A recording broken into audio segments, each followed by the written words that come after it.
Bonjour et bienvenue pour un nouvel essai de moto sur le repère des motards. On parle ici non pas d'un millésime 2019, le K1600 Bagger, la version Bagger de la K1600 GT.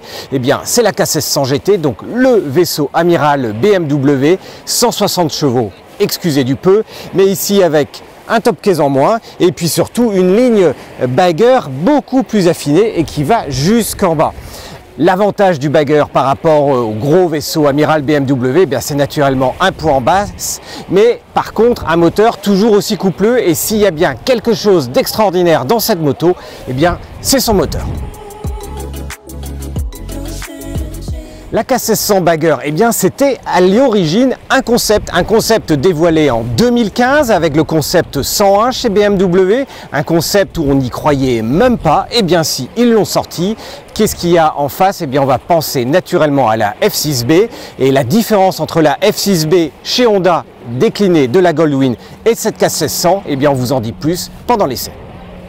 La K1600 Bagger, c'est le 6 cylindres en ligne. On se dit, ça c'est une nouveauté chez BMW parce qu'on était plutôt habitué au flat twin. Non, il faut remonter à 1933 avec la BMW 303 pour avoir déjà à l'époque un 6 à plat.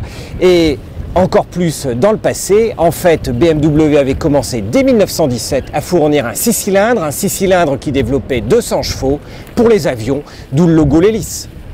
La K1600, c'est 336 kg, donc déjà ça vous donne une idée, ce qui fait que quand on charge derrière et que madame montre, on n'est pas loin du demi-quintal quand même.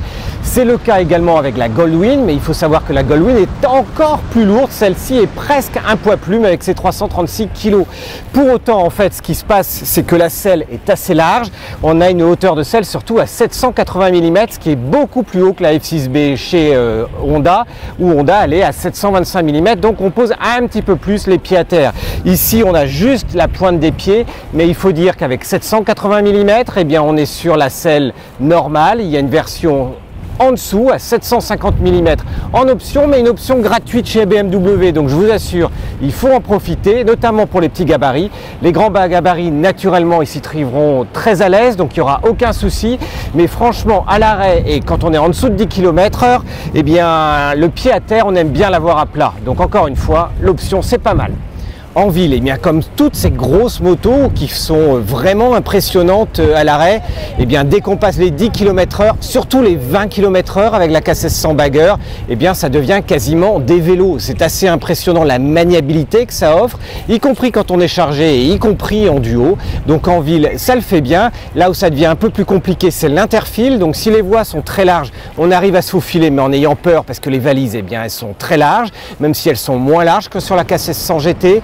Et en attendant, c'est là où il faut faire attention, mais dans beaucoup de cas, en fait, l'interville en ville, c'est interdit. Et naturellement, sur ce type de grosse machine, avec les 160 chevaux, il faut des grands espaces. L'autoroute vous est ouverte. Sur autoroute, naturellement, le moteur est impressionnant. Ça veut dire qu'aux vitesses légales à 130 km/h, vous n'êtes même pas à 4000 tours minute, en sachant que la zone rouge, elle est à 8005. Donc il y a encore 5000 tours. Autant vous dire qu'elle sera utilisable en Allemagne. À ce niveau-là, vous avez une bulle électrique qui va vous protéger en fonction de votre taille. Personnellement, je préfère presque la bulle basse, parce que la bulle basse, effectivement, vous allez vous en prendre un petit peu plus dans le casque, mais en attendant, quand la bulle est montée haute, en fonction du casque, vous allez avoir un petit peu d'infrason. Donc en fait, la bulle haute ou la bulle basse, ça va être en fonction des cas et surtout en fonction du casque.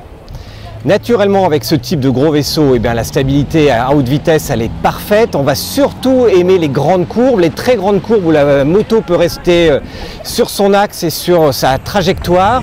Maintenant, il faut faire quand même attention en fonction des réglages, et notamment des réglages cruise ou road. En mode cruise, l'amortissement est beaucoup plus souple et du coup, on a tendance à sentir un avant qui est un tout petit peu plus flou, ce que l'on sent beaucoup moins en mode road. Donc l'importance de la suspension et des réglages est très important ici. Ce qui est impressionnant avec ce moteur, c'est son côté Dr Jekyll et Mr Hyde, parce que en bas, elle est capable d'enrouler à 1500 tours minute sur le dernier rapport, ce qui fait que vous allez passer sous les 50 km/h dans les petits virages. Et puis dès que vous réamorcez la poignée droite, et ben ça repart. Et ça repart d'autant plus que la puissance maximale et les 160 chevaux, et bien ils sont atteints à 7750 tours minute, ce qui est assez haut, quasiment à la limite haute du compte tour. Mais à ce niveau-là, vous avez un tout autre moteur, et c'est vrai qu'avec 160 chevaux, eh bien c'est pas loin de plus de 35 chevaux de plus que la Honda Goldwing. Et autant la Honda Goldwing c'est juste une routière, là on parle vraiment d'une routière sportive. Alors la K1600, ce qui est assez impressionnant, c'est sa vitesse. La première monte jusqu'à 100 km/h, la seconde jusqu'à 140 km/h. Bref, avec cette moto, vous avez juste besoin des deux premiers rapports, tout simplement. Même avec le deuxième, vous pouvez vous prendre des PV. Sur les petites routes, eh ben, c'est un vrai régal, on peut vraiment accélérer le rythme. Attention, malgré tout, 336 kg, eh bien, ça vous emmène très rapidement, c'est-à-dire qu'il faut les freiner.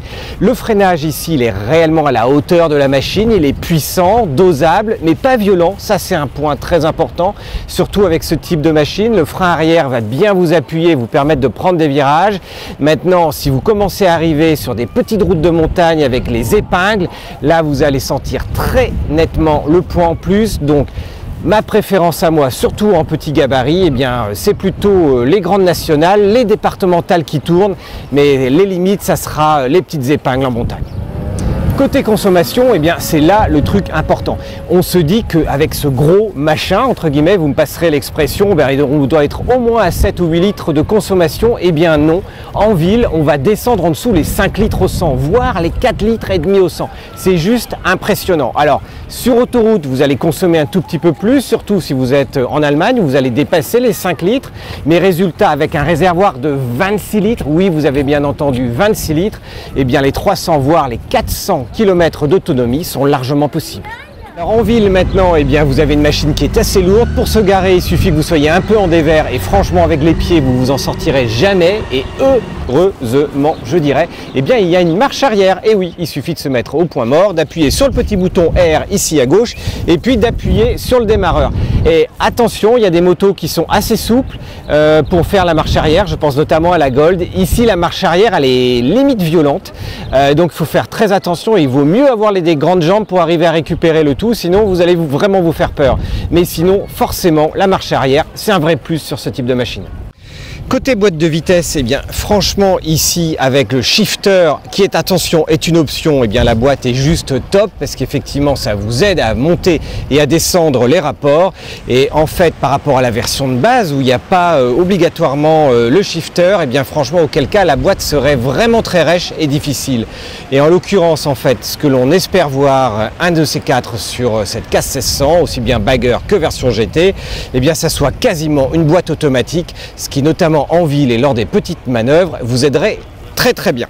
Et s'il y a bien quelque chose d'indispensable sur une machine qu'une grande voyageuse comme la RT, voire une K1600, eh bien c'est le régulateur, un régulateur qui s'enclenche d'une pression et après, eh bien il suffit de choisir la vitesse en appuyant dessus. Ce qui est pas mal, c'est que si vous avez besoin de dépasser, vous accélérez, vous allez pouvoir accélérer, vous reviendrez à la vitesse après. Seul point que je trouve un petit peu violent sur le régulateur BMW, eh bien, c'est que pour le désenclencher, il faut donner un coup de frein avant ou frein arrière, peu importe. Mais le problème, c'est que ce coup de frein donne un vrai coup de frein à pleine vitesse, alors qu'il devrait juste se désenclencher très doucement. Donc, à la fois, c'est un plus, il en faut un absolument, il est juste un petit peu violent quand on le coupe. Alors forcément ici on est sur une routière, on le voit, on a une très large selle pour le pilote mais une selle tout aussi large pour le passager avec des grosses poignées. Franchement le confort là-dessus il est royal. Vous vous faites 200, 300, 400 km d'une traite et vous êtes juste bien. Déjà d'habitude dans les roadsters BMW je vous dis qu'on est dans un fauteuil, mais là c'est le fauteuil club. Là, c'est vraiment d'un confort, on est dans un canapé, on fait 200 km d'une traite impeccable. Le seul petit bémol, allez, c'est que là, elles sont très esthétiques les poignées, mais alors elles sont trop larges pour une main de femme ou de passagère, on va dire. C'est juste pour le design, mais c'est vraiment le seul petit bémol. Les valises sont larges, on en a parlé, ce qui fait que ça vous donne une capacité d'emport non négligeable, mais naturellement elles sont moins grandes que celles de la version K1600 GT. Forcément, il n'y a pas non plus de top case, donc il y a beaucoup moins de capacité d'emport. Maintenant, objectivement, à deux, on loge quand même 2 grands sacs là-dedans. Donc vous êtes capable de partir une semaine. Si madame ne prend pas toutes ses paires de chaussures avec elle, eh bien c'est bon. Résultat, eh bien cette K1600 Bagger, qu'est-ce qu'elle vaut? Eh bien naturellement, c'est une super machine pour son moteur. Son moteur, c'est vraiment l'atout, non seulement pour la puissance, mais sa disponibilité. Imaginez son couple à 1500 tours minute, il est déjà à 70% du couple. C'est juste fantastique. C'est ça avec lequel vous allez vous régaler. Franchement, après, eh bien le confort est au rendez-vous. Le freinage est à la hauteur de la machine. Bref, c'est une machine super sympa, notamment parce que son poids est nettement inférieur à celui de sa concurrente majeure, la Goldwing. Pour autant, personnellement, eh bien, je trouve que le moteur est moins sympa sur la Gold. Par contre, le poids est plus bas placé, la selle est plus basse. Donc pour les petits gabarits, je dirais avantage Goldwing, Bagger, F6B. Par contre, pour ceux qui sont les grands gabarits, qui aiment être bien protégés, qui aiment aller loin avec un moteur qui a une vraie patate, et franchement les 160 chevaux, ça vous déboîte réellement sur autoroute, et bien auquel cas cette K1600 Bagger sera vraiment le choix à faire. Il reste maintenant le prix. En fait, elle est pas chère dans sa version de base, à 24 100 €, un petit peu en augmentation par rapport à sa sortie, mais on monte très vite au niveau tarif puisque notre modèle d'essai dépasse déjà les 29 000 € et il n'y a pas toutes les options. Forcément, entre les packs confort, les packs éclairage, les packs sécurité, l'alarme, la keyless, donc sans être clé, ce sont autant d'avantages, autant d'options qui font grimper la facture.